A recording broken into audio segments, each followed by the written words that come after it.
respecter une minute de silence en ce jour de commémoration du 11 novembre. Une minute de silence que nous dédierons donc à toutes les victimes de toutes les guerres. On y associera également toutes les personnes qui sont à l'intérieur de ce cimetière et qui ont subi d'une façon ou d'une autre tous les désastres de ces différents conflits 14-18, 39-45, la guerre d'Algérie, l'Indochine, et puis tous les combats qui sont aujourd'hui menés de par le monde pour que la liberté reste et ne soit pas vaine. Nous demandons cette minute de silence.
11 novembre 1919.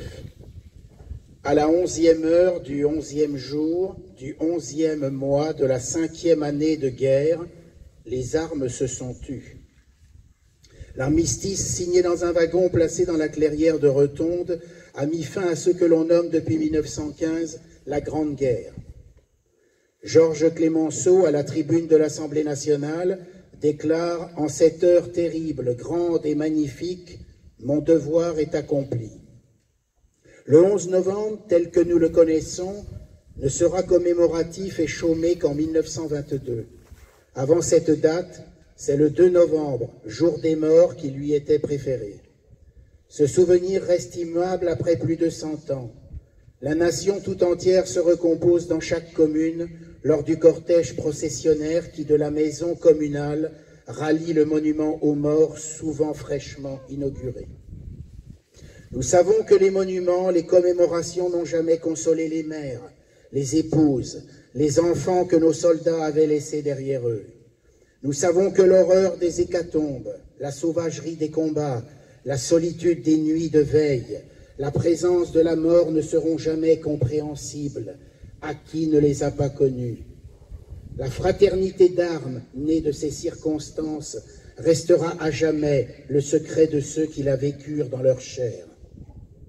Sur le visage des soldats tombant sous le feu ennemi coulaient, dit-on, les larmes de ceux qui regrettent les beautés d'une vie à peine commencée. Mais ils savaient pourquoi ils mouraient, et ils savaient que d'autres, après eux, malgré le regret, malgré l'amour des leurs, choisiraient aussi de mourir pour cette cause sacrée qu'est la France. D'autres encore qui ne moururent pas, y laissèrent leur visage, leurs bras, leurs jambes, leur santé et parfois leur esprit. Tous y laissèrent leur jeunesse, leur insouciance. Tous le firent pour la patrie. Tous, bourgeois ou paysans, industriels ou ouvriers, croyants ou athées, savaient sourdement qu'une certaine civilité, un certain rapport entre les êtres, une certaine conception de la vie, de la liberté, du droit, une certaine relation à notre passé et à notre histoire, et donc à l'avenir. Que tout cela, qu'on appelait la France, devait résister et survivre à ceux qui tentaient de l'abattre. Ils se battirent pour que la France restât la France. Prenons un instant pour faire revenir à nous cet immense cortège des combattants, soldats de la France et de l'Empire, des légionnaires et des garibaldiens, avec les étrangers venus du monde entier, avec les ombres de Peugeot, premiers tombés, et de Trébuchon, dernier mort pour la France, 10 minutes avant l'armistice, Kléber Dupuis, défenseur de Douaumont, Apollinaire, Blaise Sandrard, au régiment de marche de la Légion étrangère, les soldats des régiments basques, bretons et marseillais, le capitaine de Gaulle, encore inconnu, Julien Green, l'Américain, Monterland, Giono, Charles Péguy, Alain Fournier, Joseph Kessel, venu de Russie, et tous les autres qui sont les nôtres, auxquels nous appartenons et dont on peut lire les noms sur chaque monument, des hauteurs de la Corse aux vallées des Alpes, de la Sologne aux Vosges, du Berry à la Savoie, de la pointe du Raz à la frontière italienne. Une seule France rurale et urbaine, bourgeoise et populaire de toutes les couleurs, où le curé et l'anticlérical ont souffert côte à côte et dont l'héroïsme et la douleur font partie de nos vies. Villages détruits, terres stériles et sacralisées des combats, cimetières verts et blancs où les noms des Français côtoient ceux des étrangers venus combattre sur le sol de France, cimetières improvisés, fosses communes qui réunissent Allemands et Français dans une même éternité. Les traces ne sont jamais effacées, ni en France, ni en Europe, et la cicatrice du massacre est encore visible sur la face du monde. 10 millions de morts. 6 millions de mutilés et blessés, 3 millions de veuves, 6 millions d'orphelins, des millions de victimes civiles, 1 milliard d'obus tirés sur le sol de France. Le monde découvrit l'ampleur des blessures que l'ardeur combattante avait occultées. Alors souvenons-nous, n'oublions pas, car le souvenir de ces sacrifices nous exhorte à être dignes de ceux qui sont morts pour nous, pour que nous puissions vivre libres. En ce jour anniversaire, renouvelons l'éternelle fidélité à nos morts. Et j'en profite ici pour remercier les associations d'anciens combattants, les porte-drapeaux et le Souvenir français pour l'admirable travail de devoir de mémoire qu'ils réalisent. Ils transmettent les valeurs de la République qui doivent nous animer. Remerciements à vous aussi, les enfants, par votre présence avec vos maîtresses. Vous honorez la mémoire de ceux dont les noms sont gravés sur ce monument et sont morts pour la France. Je terminerai par ces mots de Maurice Genevoix. Accoururent réellement autour de la vieille citadelle, pèlerins des ossuaires qui jalonnent nos collines ou sont dispersés à travers nos provinces.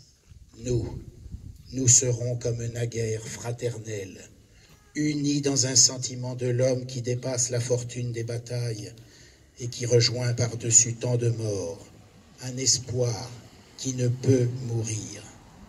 Cet espoir, c'est la France. Merci. Maintenant, Michel Nau va vous lire le message de Madame le secrétaire d'État aux anciens combattants, Geneviève Darrieussecq.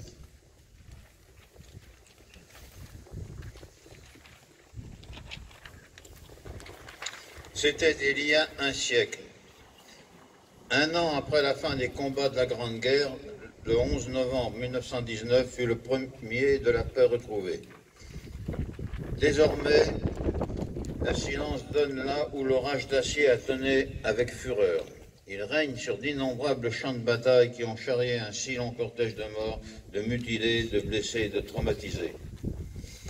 Les traités sont signés, l'allégresse de la victoire s'est déployée dans une ampleur incomparable. Le 14 juillet 1919, l'état de siège vient d'être levé, la vie sociale et politique reprend ses droits. La démobilisation poursuit sa lente progression. Les poilus retrouvent leur foyer, leur famille et leur commune. Ils découvrent une vie bouleversée, une France transformée par une épreuve de 4 années et par de profondes séquelles. Partout, le pays est traversé par la sourde évidence que rien ne sera plus jamais comme avant, que le retour à l'avant-guerre est impossible. C'était il y a 100 ans. Une nouvelle page s'ouvrait, celle du souvenir, de la mémoire et de l'hommage.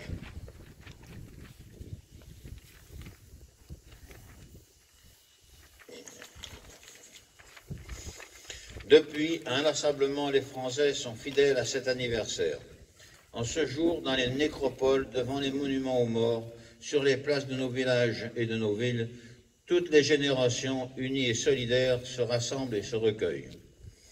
La nation se souvient de ceux qui se sont battus pour elle entre 1914 et 1918.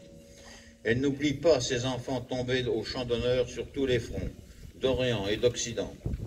Elle n'oublie pas le sang versé par des soldats venus d'Afrique, d'Asie, du Pacifique et d'Amérique. Elle salue toutes les nations alliées qui ont partagé le même combat. Les noms gravés sur nos monuments aux morts nous rappellent constamment les valeurs d'honneur, de courage, de dévouement et de bravoure.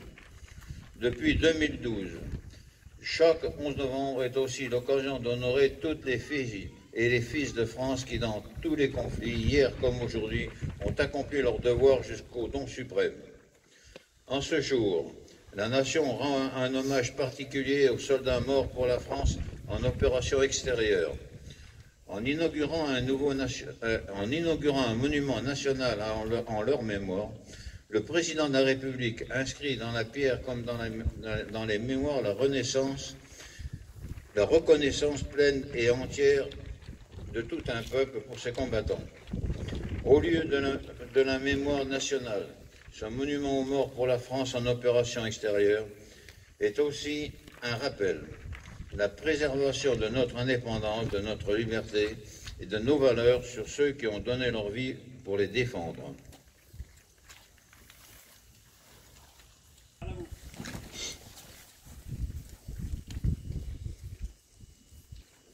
Venez, venez.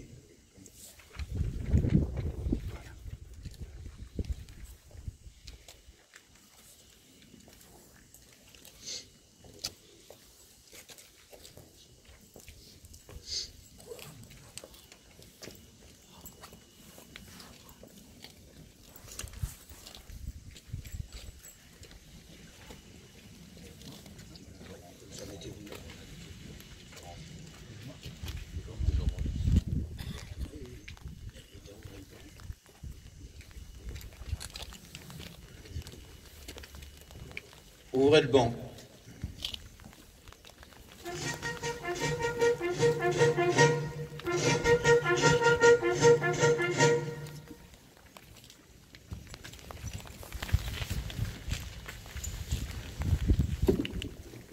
Monsieur Daniel Fortier, au nom de la secrétaire d'État aux anciens combattants, j'ai l'honneur de vous remettre la médaille, la croix du combattant.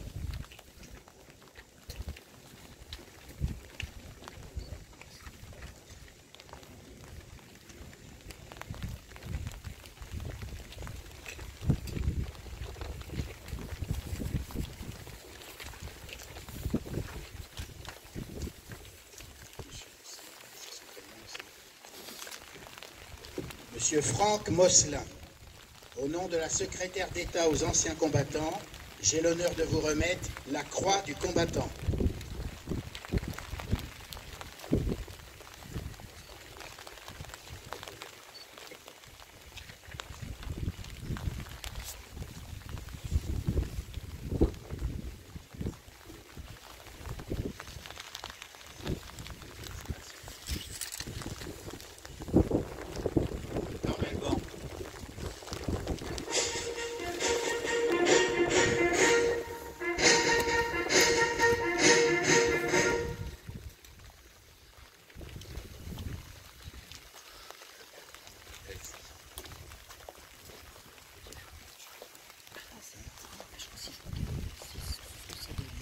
Nous allons maintenant vous inviter à nous rejoindre, mais avant, en nous remercions donc toutes les personnes présentes, bien entendu les enfants de l'école, les porte-drapeaux, l'association des anciens combattants, donc et son président Michel Minot ici présent, et puis le Souvenir français. Je voulais vous remercier aussi l'adjudant et donc d'être venu avec une partie de votre effectif. Nous en sommes vraiment touchés. Merci aussi les sapeurs-pompiers par leur présence. Et vous tous, bien entendu. Et donc, avant que cette cérémonie se termine, nous allons remercier, comme de coutume, chacune des personnes donc, qui sont venues. Et je vous invite à nous retrouver après pour le vin d'honneur dans la salle de réunion côté mairie. Parce qu'en fait, aujourd'hui, c'est lundi, le café est fermé et la salle des fêtes est prise donc par une manifestation.